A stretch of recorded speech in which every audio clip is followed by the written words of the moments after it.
Hey everybody, and welcome back to Frank's Collecting Castle. My name, as always, is Daniel, and today I'm going to talk about a not subgenre. No, not really subgenre, but a portion of horror that I truly love. I'm a big fan of Italian horror, and here we have a quite a selection of Italian horror.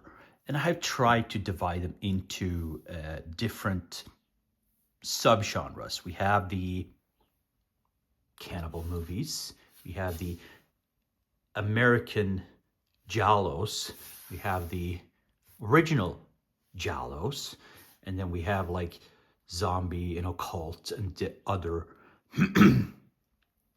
movies in the horror genre. And they're all Italian, well, except for the American versions of Italian giallo. So why do I love Italian horror? Well, first and foremost, when you look at Italian horror, they are, in two words,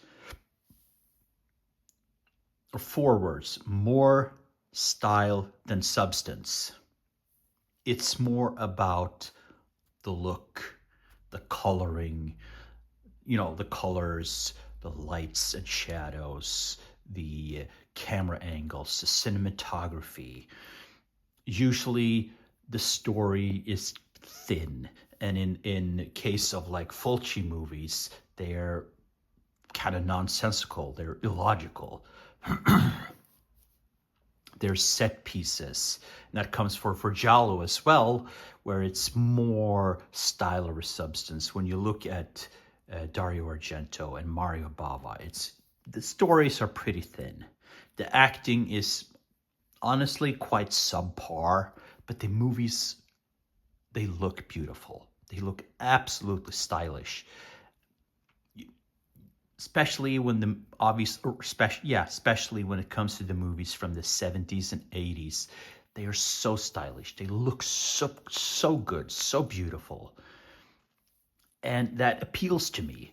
I can just enjoy the movie, experience a giallo movie, experience one of Fulci movies, or the demon type movies for what they are. I don't always need to have a heavy, multi-layered plot or storyline when I watch my horror movies.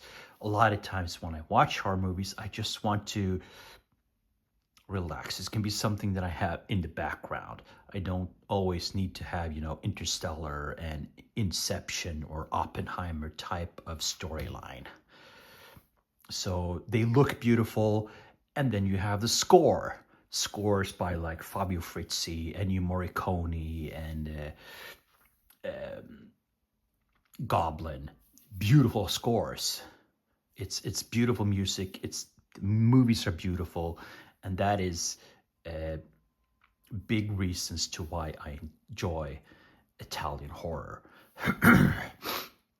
So as I said in the beginning here, I've decided to divide them up into different subcategories. And we're going to go through these movies, not like in depth. We're going to go through movies and just have a look at them. So one of the subgenres before we go into that,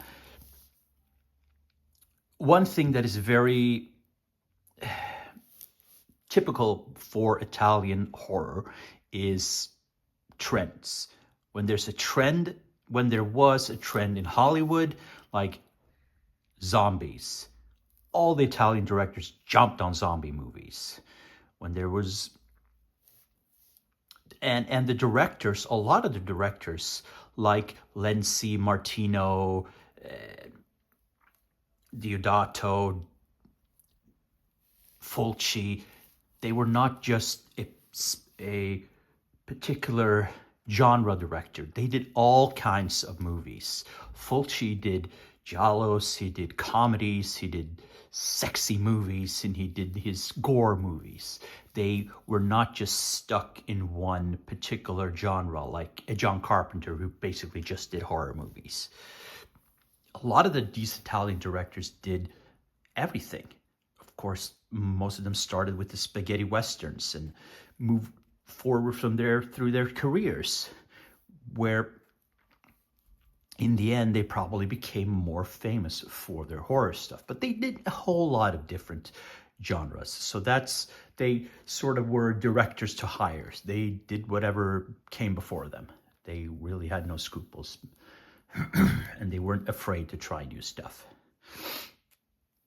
So one of the subgenres were the Italian cannibal movie.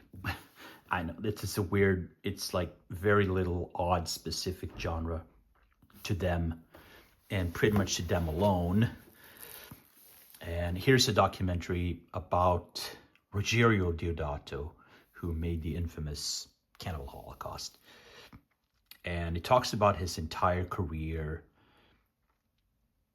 that not only spanned Cannibal Holocaust or House at the Edge of the Park, which are two very, very, very controversial movies still to this day.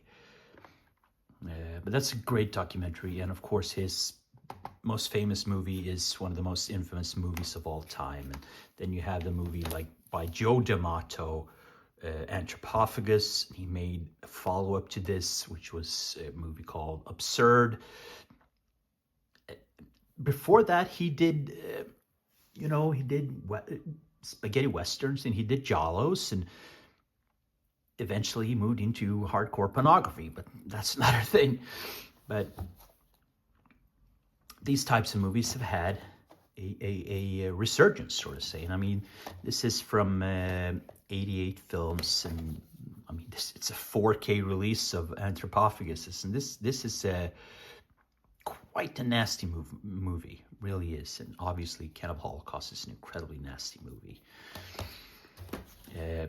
Of course, you had the zombies, demons, and all that stuff. Of course, you had movies like Manhattan Baby by Lucio Fulci, The Beyond by Lucio Fulci. I have a lot of Fulci movies. Demonia by Fulci. Of course, Zombie Flesh Eaters, House by the Cemetery, all by Fulci. They had Umberto Bava's Demoni or Demons.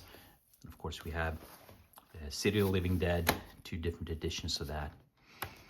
And yeah, the zombie, after George A. Romero's Night of the Living Dead, the Italians jumped onto it. And, Zombie Flesh Eaters, let's see here, where did we put that one?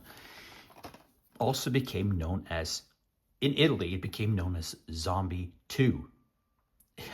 It was like their unofficial sequel to Night of the Living Dead, which it obviously is not, but they wanted to cash in, and they did, with Zombie Flesh Eaters. And obviously that started his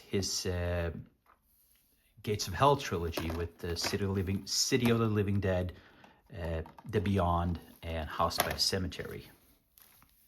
And yeah, you can get all these movies in very, very nice Blu-rays and 4K editions. And they're all, specifically these movies, House by the Cemetery, City of the Living Dead, and The Beyond, the Gates of Hell trilogy. And man, even the Manhattan Baby, they're nonsensical movies. They don't make sense.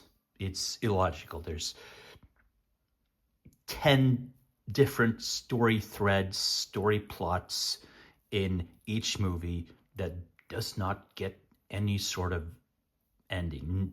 They don't get resolved in any way. And you could probably just pick out set pieces from each of these movies and put them into one movie, and you would just be as fine, because it wouldn't make a difference. You could probably make a compilation of these movies into one movie, and it really wouldn't make a difference, because it's pretty much the same actors in these 3 movies. But, and Fulci called The Beyond an absolute film. I don't know what that means, because The Beyond it's a fun movie. It's an entertaining movie. Looks beautiful, but it doesn't make sense. It's illogical. Another thing when it comes to Italian cinema, or, Italian horror, is the acting. The acting, as I said in the beginning, is kind of subpar. But usually in an Italian horror production, you had actors and actresses from various different countries, and they all spoke in their native language. And in post-production, they were dubbed into Italian and they were dubbed into English. So when you watch a movie, it looks ridiculous. It looks stupid. But I think, to me, that's part of the charm of it. The acting isn't the biggest part of the movie. As I said, the story and the acting is not the most important thing. It's the style, it's the way they look. And then we of course, have to talk about the giallo, the Italian giallo. And I'm a huge fan of the giallos. And so what does giallo entail? What does giallo mean? Giallo is the Italian word for the color yellow. And it were crime novels in the beginning. They were very, very popular in Italy and eventually adopted into movies. And what they are like whodunit. There's a murder or series of murders, and we have to find out who the murderer. It can be male and it can be female, who the murderer is. And that's basically the plot. It's no more intriguing than that. You usually get to know who the murderer is in the last like 10 minutes. That's 15 minutes. That's when the murderer is revealed. So obviously you have Mario Bava, who was like the godfather of giallo. This is obviously Blood and Black Lace. He made Black Saturday, Black Sabbath, Twitch of the Death Nerve. But I think Blood and Black Lace is the one that inspired directors like Dario Argento the most. Blood and Black Lace is an absolute masterpiece when it comes to the colors, to the score, to the soundtrack.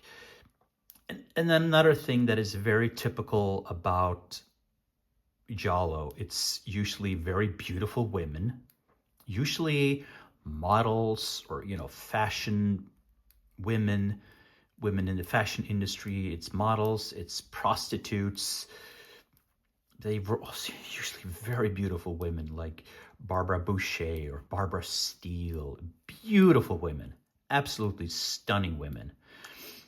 And they get murdered, lots of them. And they also get murdered in very gory ways with straight razors or knives of different kinds. That's usually the motive of choice, or motive, the weapon of choice, I should say.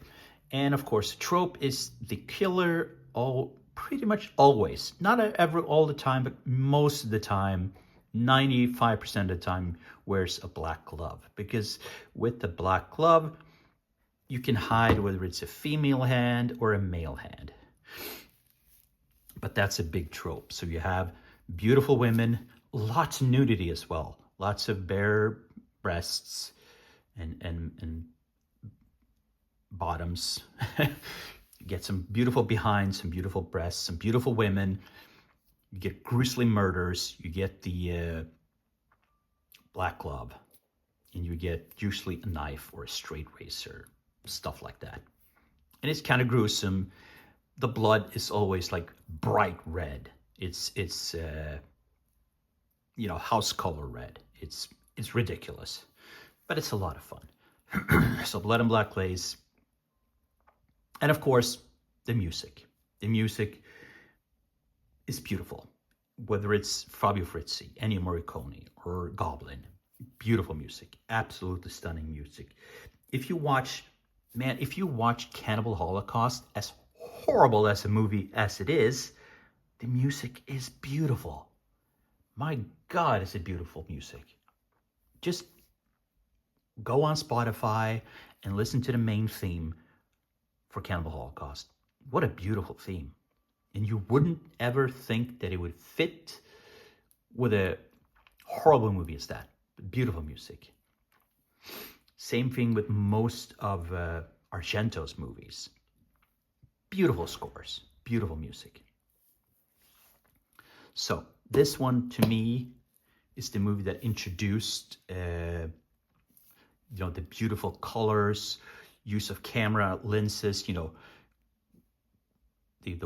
wide out, the close spaces, the colors, the cinematography that makes it absolutely beautiful. And another thing about Giallo is the titles. The more intricate title, the better it is, to me. Here you have Blood and Black Lace, which it's fine. It's a good title. And then you have this, The Red Queen Kills 7 Times. That's a funny title. Also known as The Lady in Red Kills 7 Times. And you have movies like, titles like Lizard in a Woman's Skin, or An Iguana with the Tongue of Fire, or 4 Flies on Grey Velvet, or Forbidden Photos of a Lady Above Suspicion. Advanced titles, so much fun. Or how about Suspicious Death of a Minor, The Killer Reserved 9 Seats, or Strip Nude for Your Killer, or Your Vice is a Locked Room and Only I Have the Key. That's such a great title. Plus, in the 70s and 80s, the posters themselves look beautiful. These painted covers here, they're really, really beautiful. Now, this isn't the best one, but it's pretty damn cool. Of course, we have Suspiria, and you have a movie like Shock, Mario Bava's Shock. You have The Possessed. Look at that cover. Like this oil painting almost. It's a beautiful cover. You have a cover to like deep red. And of course, if you want to get into Giallo, there's several companies that have a lot of great Giallo. I have been getting these box sets from Arrow. So these are the Giallo Essentials. This is the Giallo Essentials white box and black box. So now there's a blue, yellow, and red box. So I only have 2 out of the available that is out there. I definitely want to get better than that. And it's high quality box sets as well. If you just want to show off, if you're interested in getting these box sets. So you first have this slip here, and then you have this beautiful box.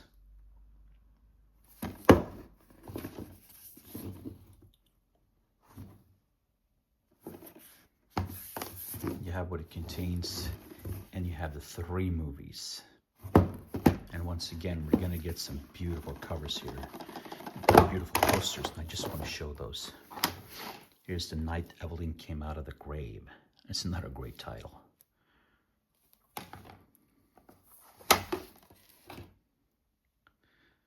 I think this is The Hour, the Weapon, the Motive.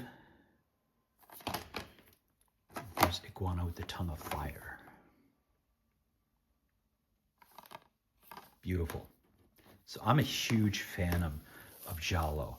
Now there's another sub-genre within Giallo, and that is the American Giallo. Because there were a lot of American directors straightly influenced by Giallo movies and the American the Giallo directors. And Brian De Palma is one of them. Here's his 2 of his most famous, like, American Giallo movies. Dressed to Kill.